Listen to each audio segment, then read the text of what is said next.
صناعة الألعاب صديقي الفيلمر صناعة ضخمة تطورت تقنيا وقصصيا وحققت أرباح فاقت صناعة الأفلام. نعم، على البلاي ستيشن، النينتندو، الإكس بوكس والبي سي ألعاب كثير أخذتنا بقصصها وسحرتنا بعوالمها زي فاينل فانتسي بأجزائها، سلسلة السولز، إلدن رينج، ديفل ماي كراي، جاد اوف وور، ريد ديد ريدمبشن وغيرهم. كلها ألعاب ممتعة وناضجة روائيا، مبهرة بصريا، عشان كذا صعب تحولها لأفلام أو مسلسلات، لأنه إيش حتقدم جديد ما هو موجود في اللعبة. بس خلال آخر 30 سنة حاول بعض صناع الأفلام الجريئين تحويل ألعاب مختلفة إلى أفلام سينمائية. بشكل عام معظمها فشلت، نعم للأسف. حتى في قائمتنا اللي هي أفضل 10 أفلام ما في فيلم أقدر أقيمه أكثر من 7 من 10، فلا تتوقع أفلام ملحمية. كونسبت تحويل لعبة إلى فيلم ما زبط في معظم التجارب. ليش؟ هذا سؤال لفيديو ثاني. أما الآن ففيلمر سيرتب أفضل المحاولات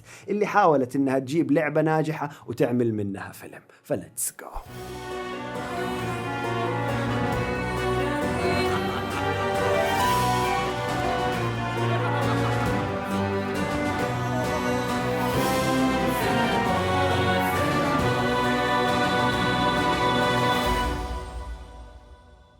في هذه القائمة يا صديقي حنركز على أفلام اللايف أكشن فقط، وحنعتمد على الأرباح اللي حققها الفيلم، استقباله النقدي، ومدى الشهرة والانتشار اللي حققهم بغض النظر عن اللعبة المقتبس منها. بالإضافة أنه رأي فيلمر الشخصي أكيد حيلعب دور، فلا تتحسس وتسوي لي أفلام، كله لعب. وخلونا نبدأ بشوية أفلام أنيميشن، سنس إنه القائمة حنركز فيها على أفلام اللايف أكشن، فهذه شوية أفلام أنيميشن مبنية على ألعاب تستحق الذكر. I don't want to be the bad guy anymore.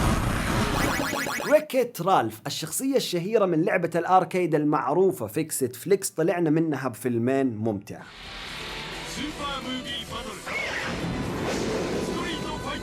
ستريت فايتر 2 ذا أنيميتد، على قد ما في أفلام للعبة ستريت فايتر إلا أنه هذا أفضلهم. طبعا لا تتوقع أنه نحط اللايف أكشن حق فان دام في القائمة، مستحيل.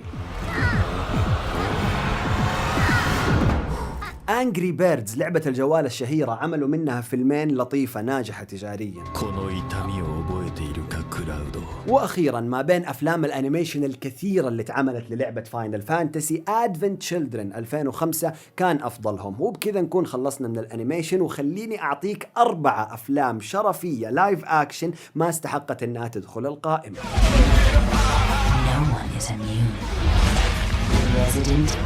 Resident Evil، ما بين أكثر من 10 أفلاما عملت من لعبة الزومبيز الأشهر. ال4 أنيميشنز كانت جيدة، بس ما بين ال6 لايف أكشن الأول بالنسبة لنا كان الأفضل، واللي انعمل في 2002، إخراج بول ويليام سكوت أندرسون وبطولة الرائعة ميلا جوفوفيتش.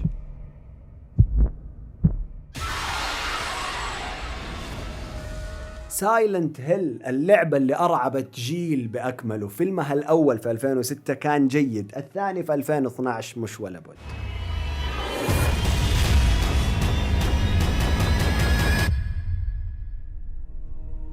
نيد فور سبيد، المبني على لعبة سباقات السيارات الأشهر، بطولة ايرون بول. الفيلم قصة كان تعبان بس فيه له أكشن جيد وتمثيل جيد. وأخيرا اللعبة اللي ما زال عبادي يلعبها إلى يومنا هذا، أساسنز كريد، فيلمها كان محاولة تستحق الذكر. وأما الآن فحان وقت دخولنا لقائمة فيلمر لأفضل الأفلام المبنية على ألعاب فيديو، ونبدأ بالمركز العاشر.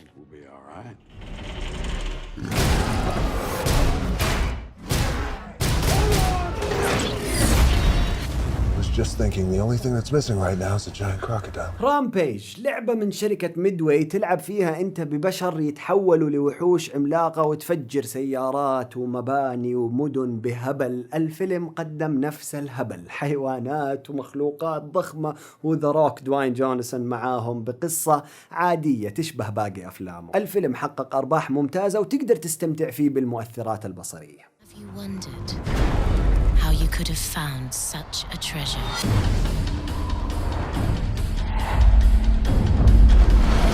The gods have a plan for you, a destiny. برنس اوف بيرجيا تريلوجي، 3 ألعاب كانت مكسرة الدنيا على بلاي ستيشن 2، تطوير شركة يوبي سوفت اللي عملت من بعدها اساسنز كريد. الفيلم جانا في 2010، بطولة جيك جيلنهال، بقصة متواضعة، تمثيل مقبول، بس الفيلم كان ممتع اكشن وصورة.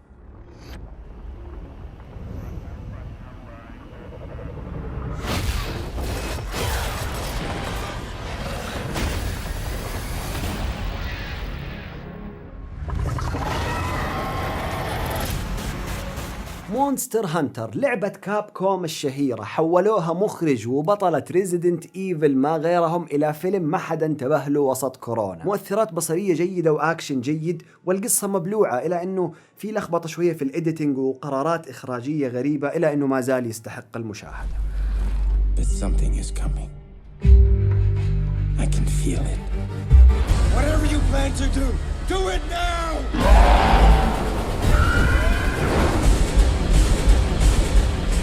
مبني على لعبة البي سي الأشهر من بليزرد، وورلد اوف واركرافت، بطولة حبيبنا ترافيس فيمل. واركرافت كان ممتع مسلي ومبهر بصريا، إلى أنه القصة كانت مليانة تفاصيل والحبكة ضيعتني وحتضيعك، خصوصا لو انت ما تلعب اللعبة زي. الجدير بالذكر انه انا والعيال صرنا مدمنين على لعبة بليزرد الثانية هارتستون. اصحك وما حد ياخذ المنتجز يا المنتلز عمي، امتحنت انا كل مرة. نوب يا عمي ورب الكعبة، نوب بس كذا سبام. الارقام تتكلم، دوبي فايز جايبين عليكم.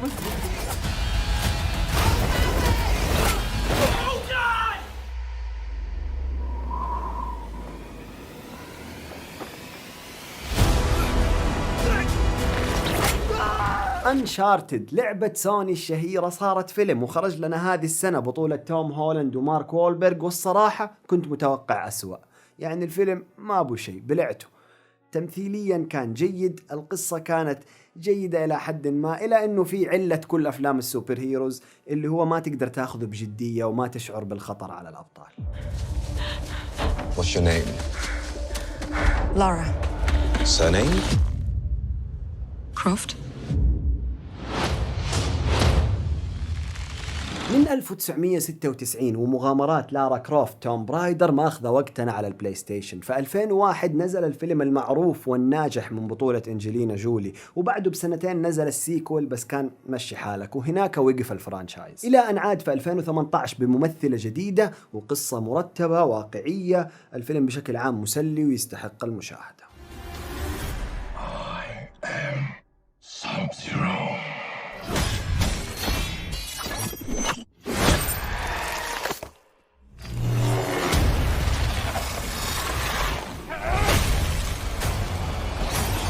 مورتل كومبات وتكن أكثر لعبتين قتالية لطشنا فيها بعض. تكن نزلت له 4 أفلام، 2 أنيميشن و2 لايف أكشن، ما أنصحك بولا واحد منهم. أما مورتل كومبات فنزل أول فيلم له في 1995، وكان رغم الكرنج وهذاك العصر القديم إلى أنه مبلوع يجي منه. في 1997 ينزل الجزء الثاني اللي ما أقدر أحكيك قد إيش فاشل، يضحكك من كثر ما هو فاشل، كل شيء فيه سيء. لكن مورتل كومبات اللي في قائمتنا اليوم هو آخر واحد، الجديد اللي نزل في 2021. القصة إلى حد ما جيدة، والممثلين فيه منهم الكويس مو كلهم، والسي جي والفيجوال إفكتس في هذا الفيلم هي اللي كانت ممتازة. I'm Sonic, a little ball of super energy in an extremely handsome package. On my planet, people were always after my powers, so I came to yours. وفي المركز الثالث نلاقي قنفذ سيجا الأزرق سونيك، مبني على اللعبة الشهيرة وبأداء رائع من جيم كيري في الشخصية الشرية دكتور إيجمان. الفيلم مسلي وممتاز للمشاهدة العائلية. الجزء الثاني منه نزل وحقق أرباح أكثر من الأول، ويعتبر أكثر فيلم مبني على لعبة تحقيقا للأرباح إلى يومنا هذا. Did you just talk? Whoa.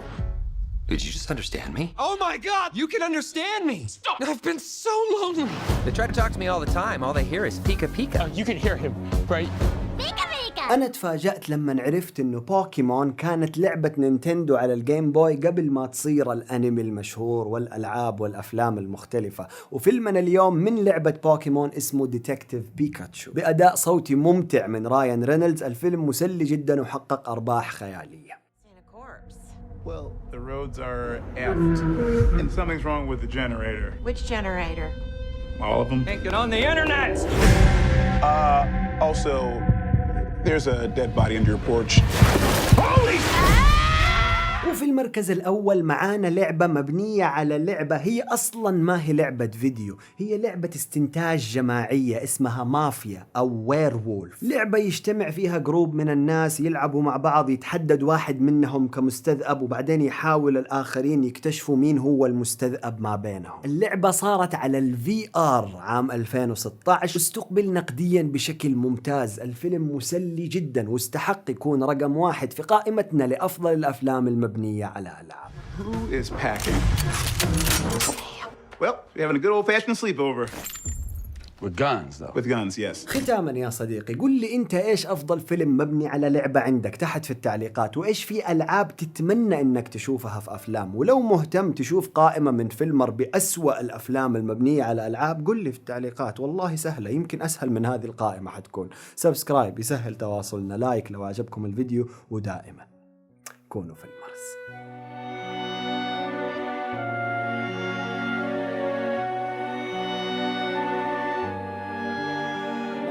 اللعبة الشهيرة بصوت وأداء جيد.